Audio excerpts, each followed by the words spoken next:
Reuters is reporting on a backlash against Israeli occupation. So they explain here, a law barring foreigners from entering Israel if they back boycotts against the country is causing alarm among liberal American Jews and others who perceive an attempt to suppress critical political opinion. Prime Minister Benjamin Netanyahu's right-wing government has long campaigned against the Palestinian-led Boycott, Divestment, and Sanctions Movement, BDS, describing it as anti-Semitic and an attempt to erase Israel's legitimacy. The movement, launched in 2005 as a non-violent campaign to press Israel to heed international law and end its occupation of territory Palestinians seek for a state, has gathered momentum in recent years, even if its economic impact remains negligible.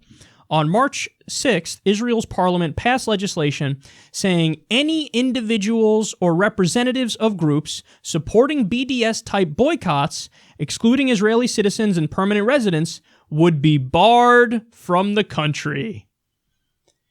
So, y'all know what this means, right? Yours truly has been banned from Israel. Hashtag liberal values, right? That's what it is. We're still only democracy in the Middle East. Liberal, freedom, democracy. That's what. Oh, you disagree with us? You're banned. What happened to freedom? What happened to liberalism? What happened? It's inconvenient now, so fuck that. It's a lot like when they go on these bombing sprees in Gaza, isn't it? Liberal values, freedom, democracy, liberalism. That's what we stand for. Oh, did we just kill 80% civilians in a bomb fest, 500, including 500 children? Whoops! I guess our liberalism only goes so far. Up to the point of, now we're going to illegally occupy you, steal your land, and do apartheid. Liberal to a point. Liberalism to a point. So, disgusting, of course.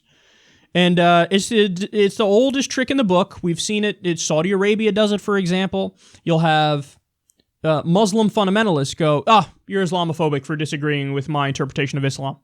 Wait, what? Your interpretation says women need to be covered up from head to toe and that atheists are infidels and should be killed and that's a crime and so on and so forth. Yeah, but Islamophobia, if you're against that.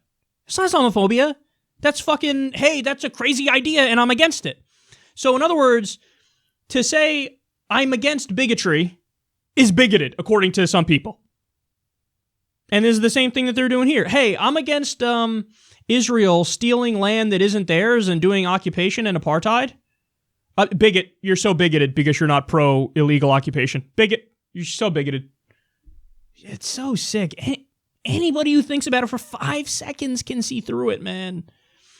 But there's one other thing I wanted to mention here because, so there is the backlash now. Liberal American Jews are like, what the fuck are you doing? Because now they're banned too, ones who support BDS.